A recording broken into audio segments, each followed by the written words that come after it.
Hola a todos, este video es un complemento a lo realizado anteriormente, que tuvimos ayuda de algunos voluntarios para la realización del juego y del experimento. Sin embargo, considero que hay algunos conceptos, experimentos y fórmulas matemáticas que son fundamentales en la electrólisis que no quiero dejar por fuera de este trabajo. Entonces vamos a empezar por el concepto de electrólisis. La electrólisis se refiere a unas reacciones de oxidación y de reducción dentro de una celda electrolítica.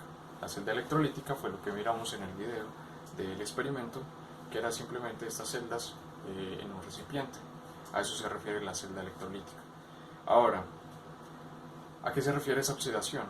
Que si conectamos, por ejemplo, el positivo de la batería aquí, en el ánodo, vamos a tener al final un oxígeno.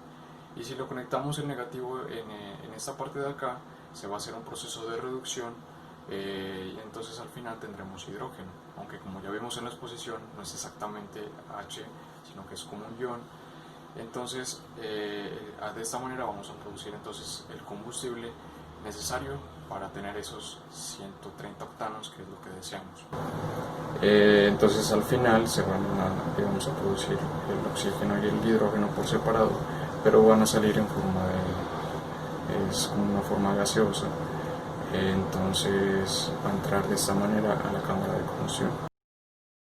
Existen dos tipos de electrólisis, alcalina y tipo PEM, PEM. La alcalina es la que hicimos con estas celdas. La tipo PEM significa que va a tener un polímero sólido, y ese polímero sólido va a ir entre los electrodos. Además de esto, se ha hecho un ánodo de titanio y un cátodo de platino, consiguiendo mayor eficiencia. Esto se empezó a experimentar desde los años 1970 hasta la actualidad, obviamente, y el objetivo era ese, buscar más eficiencia en el proceso de la electrólisis, que se consiguió en su tiempo. Ahora, como lo mencionaba en la exposición, por medio del control electrónico, también se ha conseguido superar incluso a la PEM utilizando una electrólisis alcalina. Entonces, ¿qué puedo concluir de esto? Que todo va a depender de los materiales que utilicemos. Nosotros también vamos a poder utilizar titanio y platino en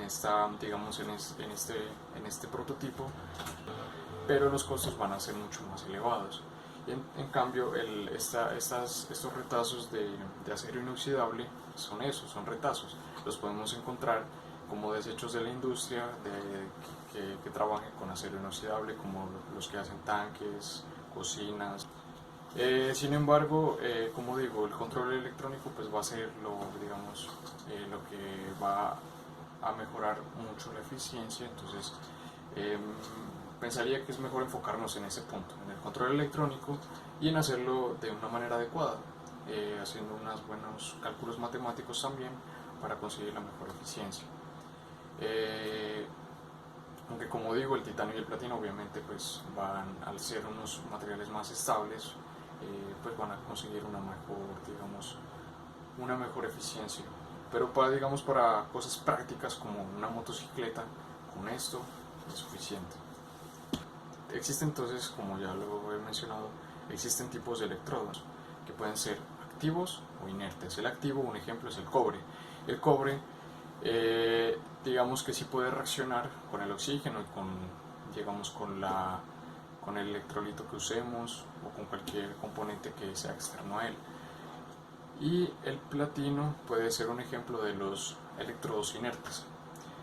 ¿Por qué quiero mencionar esto? Porque la electrólisis no es solo separar hidrógeno de oxígeno, sino también separar otro tipo de elementos, por ejemplo, en este caso, del cobre. Entonces, si utilizan un electrodo activo, van al final a permanecer, ese cobre, pero en un estado más puro, ya que va a haber una separación del cobre con los otros elementos que no sean cobre. Entonces, al tener esa separación, entonces van a poder extraer un cobre mucho más puro. Si utilizan un electrodo inerte, como el platino, al final van a conseguir H2SO4 o ácido sulfúrico. Entonces, quiero que se lleven esa idea de que el material de los electrodos no solo va a afectar la eficiencia, sino que también va a afectar el resultado de nuestro experimento. Pues lastimosamente no hemos podido hacer el experimento ni con platino ni con titanio, pero según la literatura eso es lo que se puede conseguir. De hecho, como mencioné en el video, cambié el nombre porque la hidrólisis se refiere también a muchos procesos de purificación, incluso se utiliza en los alimentos, pero son temas que no he profundizado. Por eso he decidido cambiar el nombre de electrólisis, que sí se refiere más a lo que estamos haciendo. Durante la exposición también mencioné algo respecto a la gasolina. La verdad hablé mal de ella y voy a tener que seguirlo haciendo porque me parece muy pertinente. Aparte, digamos, de su bajo octanaje, que digamos que a la hora de la verdad eso va a depender del manual del vehículo, que él va a recomendar ciertos octanos, así utilicemos más, no vamos a aumentar la potencia del motor, quiero aclarar eso. Sin embargo, el recorrido va a ser el habitual, entonces eso de pronto va a garantizar un poquito de eficiencia respecto a, digamos, el octanaje del hidrógeno respecto al de la gasolina. Va a mejorar como la eficiencia, la suavidad, el motor va a trabajar a una temperatura mucho más fría, ya que el hidrógeno no va a producir más temperatura dentro de la cámara de combustión, comparándolo pues con la gasolina. Y es muy importante, voy a mencionarlo, el gas natural vehicular produce mucha más temperatura que la gasolina, lo que va a producir NOx, pues obviamente en mayor abundancia porque la gasolina también lo produce. Y el NOx se produce cuando los equipos están trabajando a una alta temperatura, y es por eso que no estoy de acuerdo con este tipo de combustible, y además que va a generar unos daños prematuros en el motor, que ya lo hemos escuchado de muchas personas que han tenido este sistema, ya que al trabajar a mayor temperatura va a producir un desgaste en las válvulas, sí, en general en la parte, digamos, lo que más sufre es la culata del motor.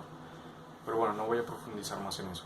Ahora sí, el problema de la gasolina en Colombia, aparte del octanaje, es el mugre, así llamámoslo de esa manera, sin adornarlo. Durante el proceso de refinamiento del combustible, lastimosamente el que traen acá no es el mejor, por lo tanto vamos a tener unos sólidos que van a afectar el sistema de inyección de los vehículos. En el carburador pues simplemente lo lavamos y otra vez vuelve y juega, pero en un motor de combustión de inyección electrónica eso nos va a provocar muchos problemas. Entonces por ejemplo, vamos a tener un desgaste prematuro en la bomba de combustible o un taponamiento o también puede dañar un inyector. Entonces, voy a hablar de unas normatividades a nivel mundial que vienen de Europa. A mí me gustan más las de Europa porque también existen las americanas, pero las de Europa son mucho más estrictas y van mucho más a favor del medio ambiente. Entonces, cada vez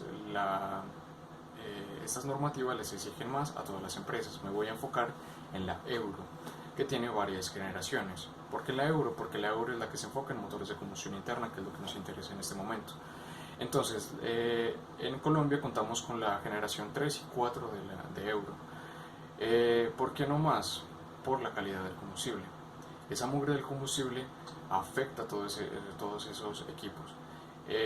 Actualmente están intentando traer Euro 5, pero digamos que sería un buen negocio para los mecánicos, ya que yo diría que por ahí cada año tendría que cambiar de bomba de combustible, porque he tenido la oportunidad de preguntarle a muchos conductores que tienen Euro 4 y me han dicho que al cabo de 2 años o de pronto un poquito más han tenido que cambiar la bomba de combustible, y es algo muy costoso en un vehículo diésel, por ejemplo.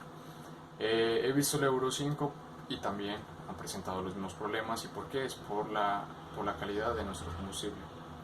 Por eso he escogido este tema de la electrólisis, porque existen, digamos, otros tipos de combustible como el gas natural vehicular, existe también pues la gasolina pues, o el diésel con un sistema, digamos, de eficiencia superior, pero que ni siquiera contamos aquí en Colombia.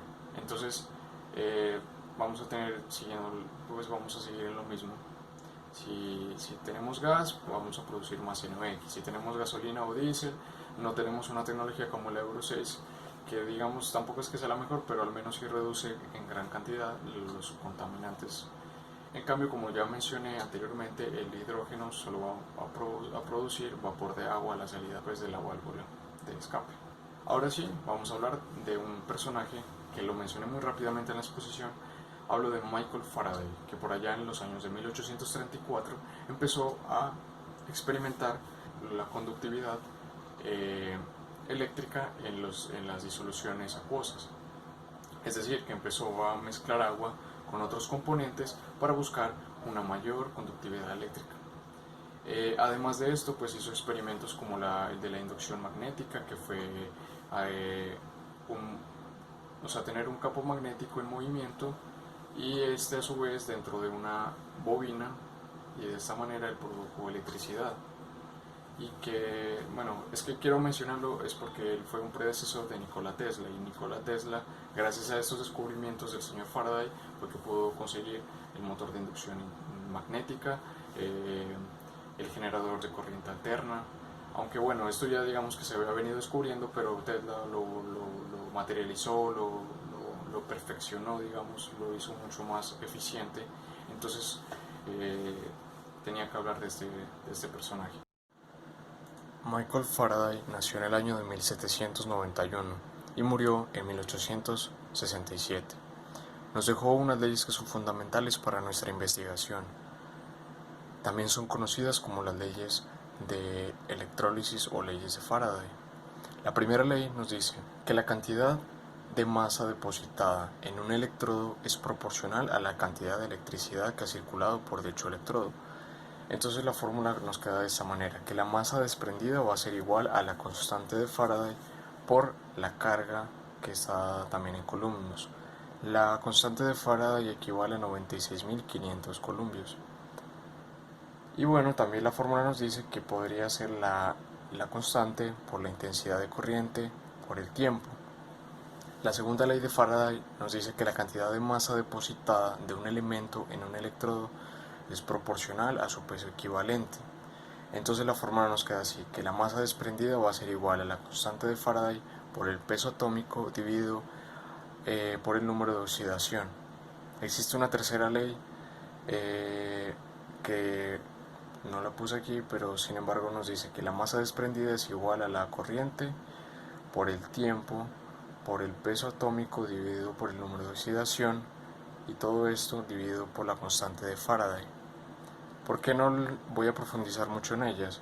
Porque ahora tenemos, digamos, una manera más moderna de poderla representar estas fórmulas. Entonces tenemos una aquí que dice que la masa, que es la sustancia producida en el electrodo en gramos, va a ser igual a la carga eléctrica total sobre la constante de Faraday por la masa molar de la sustancia dividido por Z, y Z vendría siendo el número de valencia de la sustancia. También tenemos otra formulita que es muy importante y que nos va a servir sobre todo en este prototipo, ya que esta fórmula es para corriente continua, y recordemos que nosotros tenemos corriente continua ya que estamos utilizando una batería de 12 voltios. Entonces simplemente nos dice que esa carga va a ser igual a la corriente por el tiempo. Y finalmente tenemos una fórmula que nos quiere decir que la corriente va a variar en el tiempo. Y si lo pensamos en la motocicleta, la batería se va a estar recargando constantemente por medio del embobinado que está dentro del motor.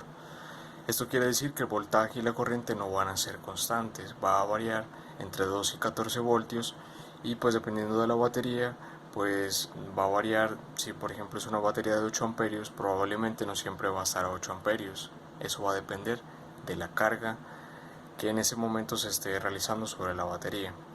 Por esta razón, el control electrónico no solo va a ser una resistencia variable, como lo mencioné en la exposición. Además de esto, se necesitará hacer una rectificación, o podríamos decir también un balance o una estabilidad de esa corriente, para posteriormente regularla de acuerdo a la aceleración, porque recordemos que la idea que yo propongo es utilizar la resistencia variable directamente en el acelerador, pero antes de esto veo muy pertinente realizar una regulación de corriente, que podemos hacerla por medio de un transistor y de esta manera garantizar que haya una corriente más constante. Entonces me parece muy importante esta formulita que nos dice que la corriente va a ser igual al diferencial de carga dividido al diferencial de tiempo. Es fundamental para tenerlo en cuenta en nuestro prototipo. Han habido algunos experimentos que he estado revisando en las bases de datos en los cuales, por ejemplo, el señor Jochen Harold y Martin Kaus han experimentado con electrólisis aumentando su presión. Lastimosamente nosotros no podemos determinar cuánta presión había en nuestro sistema cuando ya lo tenemos completamente hermetizado, ya que no tenemos un sensor de presión o no sé, o algo que nos indique la presión que hay internamente. Ellos al aumentar la presión descubrieron que la eficiencia podría mejorar, se podría entonces conseguir más hidrógeno, al igual que si aumentamos la temperatura. Hay un experimento que lo realizan a 80 grados centígrados y consiguieron una mayor eficiencia en el proceso de la electrólisis. Y en general he visto muchos experimentos que se enfocan en cambiar todas esas variables como el pH, la temperatura, la presión, ¿qué más? Como sistemas de realimentación, como puede ser la energía eólica. Y también me encontré con que si el pH es superado de cierto rango, pues de cierta medida, se puede conseguir un voltaje negativo, que me pareció algo muy interesante. La electrólisis alcalina tiene o requiere más bien de 237 kJ por mol para producir hidrógeno y la PEM 285 kJ por mol, pero también va a depender de los materiales que utilicemos y del procedimiento que llevemos a cabo. Para, digamos, lo ideal sería disminuir ese consumo o buscar unas alternativas, como han hecho algunas personas que han implementado un sistema de, digamos, de recarga por medio de celdas solares o también por energía eólica, que son dos opciones que podemos implementar en nuestro vehículo. Lo importante es, digamos, para que ese sistema digamos, sea económico y eficiente, es tratar de usar lo menos posible la batería. Entonces, si utilizamos, por ejemplo, una turbina en un vehículo, con esa podríamos generar movimiento. Si utilizamos celdas solares, de igual manera. Yo he visto que en Perú ya lo han hecho con una moto, una BWS 1, implementaron el sistema, pero no con hidrólisis al 100%, sino que mezclaron un 40% hidrógeno con un 60% de gasolina y las baterías, o sea, utilizaron una batería alterna a la normal de la batería, pero una pequeña, no tan grande. Y la idea era utilizar un poco de la energía solar.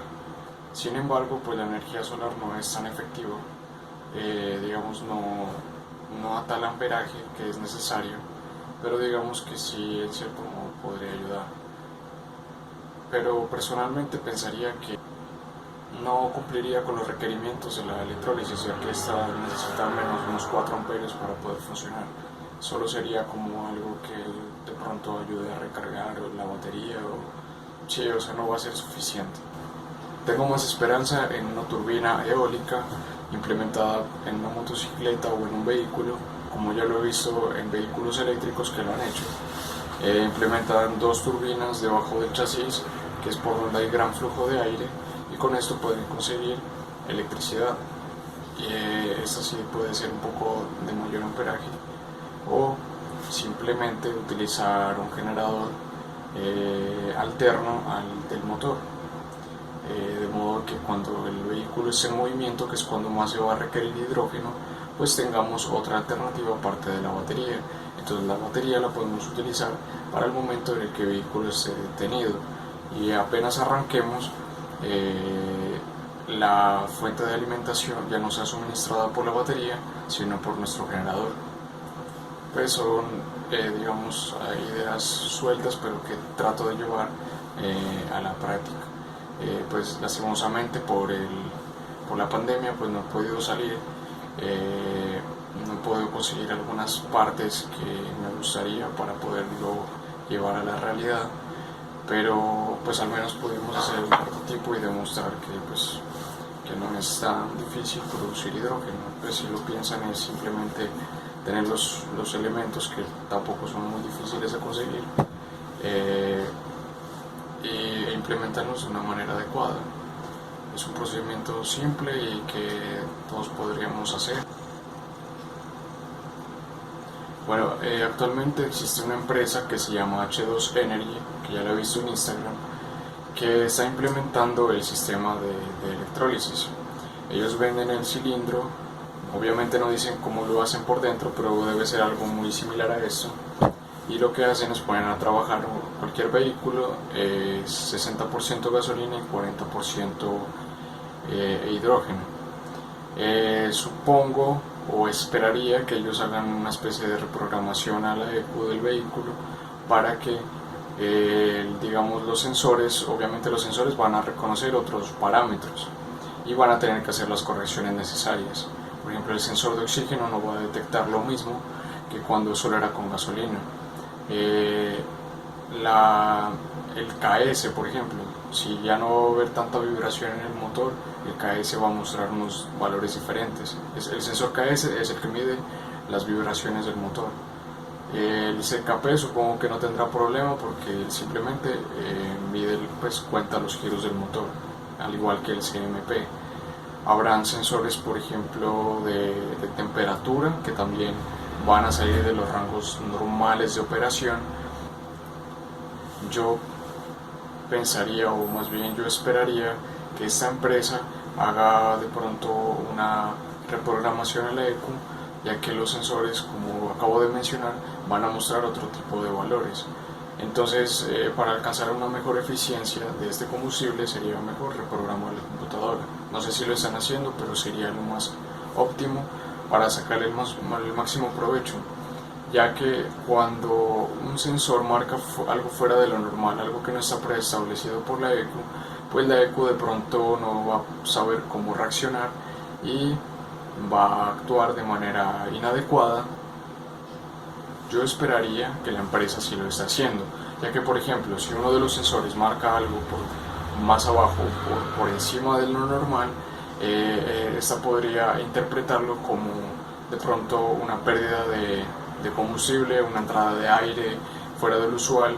Entonces él podría marcar un error, podría de pronto reducir su potencia, que es lo que hacen los vehículos más modernos, que cuando detectan alguna falla reducen su potencia para que uno tenga que ir obligatoriamente a donde el mecánico para que lo revise.